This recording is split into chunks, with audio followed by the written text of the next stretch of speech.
Bonjour à tous et à toutes les Robins des Bois du monde entier. Je suis très heureuse d'être à nouveau avec vous aujourd'hui. Alors c'est vrai que sur Terre, il y a les choses les plus impensables qui se passent, que ce soit au niveau des maladies, au niveau des guerres, au niveau des énervements, au niveau des révolutions, au niveau des conflits et au niveau aussi des éruptions volcaniques, de tout ce qui peut se passer sur Terre. Mais vous voyez, il y a beaucoup d'éruptions solaires et ça risque de durer encore entre 4 et 5 ans. Donc nous allons nous y habituer et en tout cas faire avec et nous en servir comme d'un tremplin et pas au contraire ne pas nous en servir comme de quelque chose qui va nous détruire. Et c'est ça dont je voulais vous parler. J'espère que la fois prochaine, j'aurai un ami qui est un scientifique et qui devrait vous parler des actions qu'ont ces éruptions solaires sur l'humain, sur nos corps physiques et aussi sur nos âmes et aussi sur l'environnement. Alors vous voyez, bon, il se passe vraiment beaucoup de choses en ce moment. Les volcans sont en éruption, mais on s'y attendait. On savait, de toute façon, la Terre ne peut pas rester telle qu'elle est. Donc il y aura forcément des changements. Et à part ça, donc, c'est ce qui crée quand même, ces éruptions solaires créent énormément de perturbations. Et elles créent des perturbations dans nos corps physiques, elles créent des perturbations au niveau nerveux et au niveau psychique. Donc ça crée des révolutions, ça crée des agressivités. Donc je vous parlais des éruptions, des tremblements de terre, des inondations, de tout ce que vous voyez en ce moment. Évidemment, il n'y a pas que les éruptions solaires, mais ça en fait partie et c'est un élément extrêmement important. Donc, ce que je voulais dire, c'est que maintenant, on est assez costaud pour pouvoir en faire des tremplins. Et ce qui serait important, c'est que vous puissiez regarder ces liens. Alors, par exemple, vous avez Monseigneur Vignano. Monseigneur Vignano est en train de parler de l'ombre et de la lumière, et d'une autre façon, d'une façon peut-être plus chrétienne, mais il est en train de dire en fait que l'ombre est extrêmement bien structurée. Elle est bien structurée, comme il dit, mais elle est aussi extrêmement froide. Elle n'a pas d'âme, cette ombre. Ce qui veut dire qu'elle est fragile. Parce que devant ce qui est l'amour, devant ce qui est tout ce que nous allons pouvoir émettre, mais elle va perdre pied. C'est évident. Donc elle essaie d'envahir le monde, elle essaie d'aller dans tous les secteurs, et elle essaie d'avoir de la puissance, mais cette puissance, effectivement, est due simplement au fait qu'elle soit bien structurée, mais pas au fait qu'elle émane de l'amour. Donc, elle est perdante dès le départ. Alors là, je voulais aussi vous parler bah oui, évidemment, de la sexualité. Vous allez avoir l'interview du réalisateur du film. Alors, je ne sais pas si ça va être traduit en français, le titre Le son de la liberté ou The Sound of the Freedom. Peu importe, allez le voir, écoutez, et même si vous l'avez vu avec des traductions plus ou moins bien faites, retournez parce que je pense que c'est vraiment important de voir ça et puis de savoir ce qui se passe dans le monde. Ce n'est pas de se nourrir de ce qui se passe dans le monde, mais quand vous voyez que quand même tous ceux qui sont dans les gouvernements on reçoive leurs finances des trafics d'enfants, des trafics de drogue, des trafics... Et il y avait un vendeur de cocaïne, je ne sais pas si je l'ai déjà dit, mais en fait, qui disait, mais en fait, c'est beaucoup plus lucratif le trafic d'enfants et d'organes que le trafic de drogue que je faisais avec les grands gouvernants. Et beaucoup de partis politiques ont été financés de cette façon-là. Et c'est pour ça que personne ne veut surtout que faire de vagues avec ces trafics d'êtres humains. Peut-être la seule personne qui en a parlé, c'est Trump, qui à un moment donné a dit « je vais lutter contre le trafic d'êtres humains ». Et ça me paraît vraiment essentiel. Et ça, nous pouvons le faire aussi. Alors, une personne, vous allez voir la vidéo, il y a une personne, la tante d'un enfant de 8 ans, qui voit le jeu qui est offert à son neveu, et elle montre les cartes qui sont offertes. Et vous allez voir que c'est vraiment spectaculaire, ça paraît complètement, on a l'impression qu'on est dans un monde, mais complètement fantastique, mais pas fantastique dans le bon sens en tout cas. Parce que, par exemple, pour un enfant de 8 ans, c'est un jeu à partir de 8 ans. Ok, mais quand même, un enfant de 8 ans qui va recevoir ce jeu, les cartes, par exemple, c'est comme gage, tu vas pouvoir lécher la langue de ton copain ou d'une personne que tu es là. Et alors, je ne vous dis pas, il y a plein de cartes qui sont pires les unes que les autres. Ce n'est pas une histoire de sexualité, la sexualité n'a rien de mauvais, mais alors vu de cette façon-là, ça paraît complètement aberrant. Et heureusement qu'il y a des personnes qui s'en aperçoivent et qui sont vigilantes. Et toutes ces personnes vigilantes, c'est grâce à elles que les choses ne se passent pas. Parce que ce qui s'est passé, c'est qu'en fait, il y a eu des plaintes et que disons, l'éditeur de ce jeu a retiré le jeu de la circulation, heureusement. Vous voyez, donc on a du pouvoir, on est puissant, on peut faire des tas de choses. Et c'est à ça que je vous incite, parce que ce qui est très important en ce moment, c'est vraiment qu'on soit cohérent au niveau de nos paroles, au niveau de nos actes, au niveau de nos pensées. Cherchons le plus de cohérence possible, soyons le plus, je ne dis pas heureux possible, parce qu'on peut avoir des moments de tristesse, des moments de malheur, on peut perdre des personnes, on peut être triste devant ce qui se passe dans le monde, mais il ne faut pas que ce soit la règle générale. La règle générale, c'est d'apporter de la lumière, d'apporter de la joie, que quand on passe, quelqu'un puisse dire « je me sens mieux », même si on n'a rien fait, même si on n'a fait que passer, que tout d'un coup, la vie soit plus légère, que le monde soit plus beau, que ce soit pour le monde animal, pour le peuple végétal, pour le peuple humain, peu importe. Ça fait partie de notre travail de graines de lumière. C'est de vos témoignages dont j'ai besoin aussi.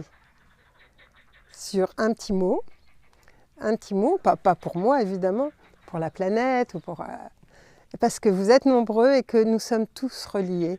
Et c'est ça qui est étonnant et c'est ça qui est génial, c'est que quelle que soit notre culture, notre religion, notre éducation, notre pays, en fait, à partir du moment où nous sommes respectueux de ce qui se passe, enfin de la planète, à ce moment-là, et amoureux de la vie, à ce moment-là, on est relié par des fils invisibles que je peux voir quand je suis hors de mon corps physique et qui sont vraiment fantastiques. Alors là, vous entendez le bruit des grenouilles, des oiseaux, enfin bon, il y a de la vie autour de nous. Et je vous parlerai tout à l'heure d'une petite histoire qui est arrivée avec mon chat et au niveau de la communication animale. Et je suis sûre que ça peut vous arriver à vous aussi, certainement, vous avez toujours des histoires fantastiques à raconter et c'est génial. Alors, je voulais vous parler aussi de la prophétie arc-en-ciel. Donc, c'est une amie qui a fait passer ce message. Elle a rencontré une personne qui s'appelle Ernesto et qui a une prophétie qui, dit-il, a été transmise de génération en génération par les traditions amérindiennes à travers tout le continent américain. Je trouve qu'elle est très belle. Alors, la prophétie arc-en-ciel, ça a été mis à toutes les sauces. Donc, on ne peut pas dire que ce soit le mot que je préfère en ce moment, mais c'est quand même très beau. Vous allez voir. Alors, Ernesto a dit « L'histoire de l'humanité a connu plusieurs âges dominés tour à tour par les peuples noirs, rouges, jaunes et actuellement blancs. Lors de chaque période, un élément prédomine. Dans le monde blanc, il s'agit du feu, souvent utilisé à travers les armes pour détruire. Or, nous arrivons à la fin du 4e âge. Après une période de grande turbulence, doit s'en suivre une ère totalement nouvelle, où ce ne sera plus un peuple qui sera appelé à dominer, mais où des personnes, incarnant la vibration arc-en-ciel dans tous les pays de la planète, offriront l'inspiration d'un nouveau monde. Dès maintenant, des guerriers arc-en-ciel sont présents partout sur la Terre. Et je suis sûre que vous en faites partie. Sur chaque continent, sous des couleurs de peau, des traditions, des spiritualités, des éducations différentes. Ce qu'ils ont en commun, c'est la conscience du sacré, une connexion profonde de Gaïa et au cosmos, et dans le cœur, une vibration d'ouverture, d'amour et de lumière. Ils portent aussi une nécessité à se relier entre eux, ressentant le besoin de tisser des réseaux, des rencontres, des partages tout autour de la Terre. comme un immense maillage de sagesse et de cohérence au-delà des différences et des chaos des sociétés humaines. C'est pour cette raison que je voyage beaucoup à travers le monde. Donc ça, c'est Ernesto qui dit ça. La plupart des guerriers arc-en-ciel œuvrent discrètement, parfois même sans savoir qu'ils le sont vraiment. Peu importe, l'énergie impulsée par chacune d'entre eux résonne avec celle des autres, mettant ainsi en place un égrégore de ce que sera la nouvelle humanité et auquel il est possible dès à présent de se relier.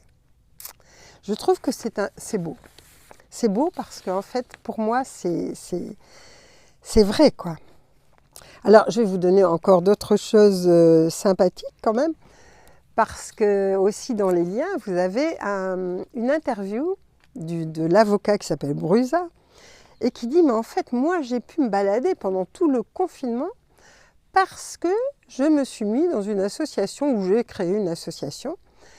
On ne peut pas interdire à quelqu'un qui est dans une association d'aller à une réunion de l'association. Pourquoi? Parce que tous les partis politiques sont des associations et que pour aller à des réunions, eh ben, on ne peut pas leur interdire d'aller à des réunions. Donc vous voyez, donc on ne peut pas confiner quelqu'un qui fait partie d'une association et qui va à la réunion d'une association. Il y a autre chose que j'aurais aimé vous dire aussi, c'est vous parler de mon chat et de la communication avec mon chat. Parce qu'il s'est passé quelque chose de sympathique. C'est que d'habitude, il me ramène toujours, enfin il me ramenait des oiseaux morts, des souris mortes, enfin qu'il avait tués, parce que c'est un gros chasseur. Et je lui ai bien expliqué que là, franchement, je ne voulais plus d'animaux morts dans la maison et que je ne voulais plus, si possible, qu'il les tue. Mais bon, ça, c'est une autre histoire. Là, nous sommes rentrés de tournée il y a 2 jours et le jour de notre arrivée, il attendait sur le pas de la porte. Et puis, quelques heures après, il est arrivé avec un oiseau bien vivant qu'il a lâché. C'était la nuit, c'était le soir, il faisait noir. Donc on a essayé de faire sortir l'oiseau. L'oiseau n'est pas sorti, s'est caché dans les coins, volé dans tous les sens. Enfin bon, on a dit bon, on va dormir, on va laisser la porte ouverte au cas où on entendrait trop du bruit et qu'on puisse évidemment éviter qu'il y ait un drame. Et le lendemain, ce qui s'est passé, on n'a rien entendu. Il y avait notre chienne, le chat, notre chat et l'oiseau. Et tous les trois, apparemment, il ne s'est rien passé pendant la nuit. Le lendemain matin, l'oiseau était parfaitement vivant, notre chat était là sans essayer de le poursuivre. Et bon, notre chienne aussi, mais elle ne poursuit pas les oiseaux. Et on a pu le faire sortir. 1 heure après, il est revenu avec un autre petit oiseau qu'il a lâché lui aussi dans la maison, bien vivant. Et après, on a à nouveau mis l'oiseau dehors et puis voilà. Donc c'était ces 2 cadeaux et j'ai trouvé ça sympathique. Parce que je me suis dit, si c'est comme ça, est-ce qu'il a vraiment compris? On va voir. Mais en tout cas, c'était des cadeaux qui, cette fois-ci, je pouvais accepter de cette façon-là quand même, en tout cas. Et il s'est passé une autre histoire. C'est qu'en Italie, on était avec des amis qui étaient en train d'acheter une grande propriété et dedans, il y avait des vaches qui ne leur appartenaient pas, mais qui devaient aller à la boucherie quand l'endroit serait complètement vendu. Et là, je me suis approchée des vaches, j'ai voulu les caresser, en caresser. Il y en a 2 qui sont venus vers moi, qui ont commencé à me lécher et qui avaient des yeux vraiment extraordinaires. Je me suis dit, mais tiens, elles sont vraiment spéciales. Et puis bon, il ne s'est rien passé d'autre. Et la nuit, j'ai revu ces vaches, 2 de ces vaches, de ce troupeau, et elles m'ont dit, mais si vous nous gardez, alors peut-être qu'elles parlaient d'elles, peut-être qu'elles parlaient du troupeau, si vous nous gardez, on pourra aider les personnes qui vont venir, parce que ces amis veulent faire un centre où il y ait un accueil, des stages, enfin des recherches. Et on pourra aussi aider au niveau de la communication animale. Donc là, j'ai transmis le message à ces amis qui vont faire ce qu'ils peuvent et j'espère que ça va bien se passer. Voilà, donc j'avais envie de vous dire tout ça et puis la fois prochaine, donc j'espère avoir un ou une invitée, à la fois ou sur les les éruptions solaires ou sur ce qui va se passer, disons, au niveau astrologie. Voilà. Et merci, et puis d'être ce que vous êtes, et surtout que vous soyez vraiment en connexion avec la Terre, les pieds dans la Terre, la tête vers le ciel. Nous sommes des ponts, nous sommes tous, les humains, les animaux, les plantes, on est des ponts entre ciel et terre. Ça veut dire que il faut vraiment que nous aimions cette planète Terre qui nous donne tant depuis si longtemps, sans rien nous demander en retour, avec une générosité absolue. Et je trouve que c'est important de bien s'enraciner sur Terre, de bien aimer notre incarnation, de savoir que nous sommes venus volontairement, nous sommes des troupes de volontaires au sol, et nous allons faire ce que nous pouvons. Nous allons faire tout ce que nous pouvons. Et ça, j'en suis sûre, parce que j'ai vraiment confiance en vous. Et donc pour ça, moi, je vous propose de bien vous enraciner, c'est-à-dire de penser que vos pieds sont en contact avec la terre-mère, qu'ils descendent, ils sont en contact avec les racines, ils sont en contact avec la terre, et que vous recevez l'énergie de la terre qui vous nourrit depuis la plante des pieds jusque dans tout votre corps physique et vos corps subtils.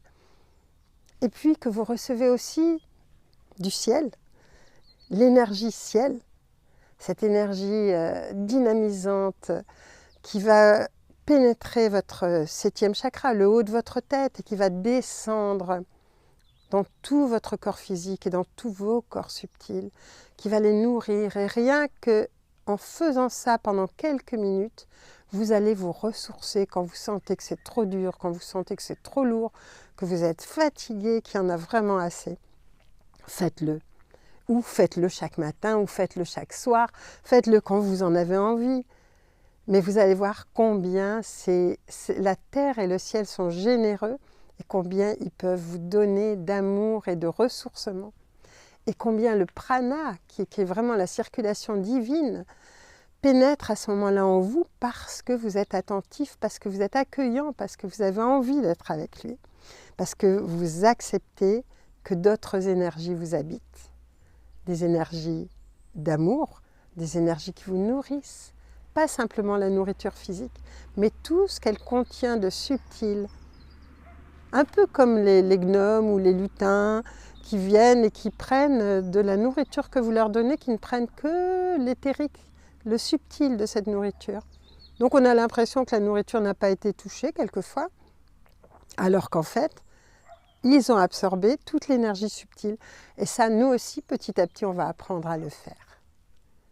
Voilà, je vous souhaite le meilleur et à bientôt.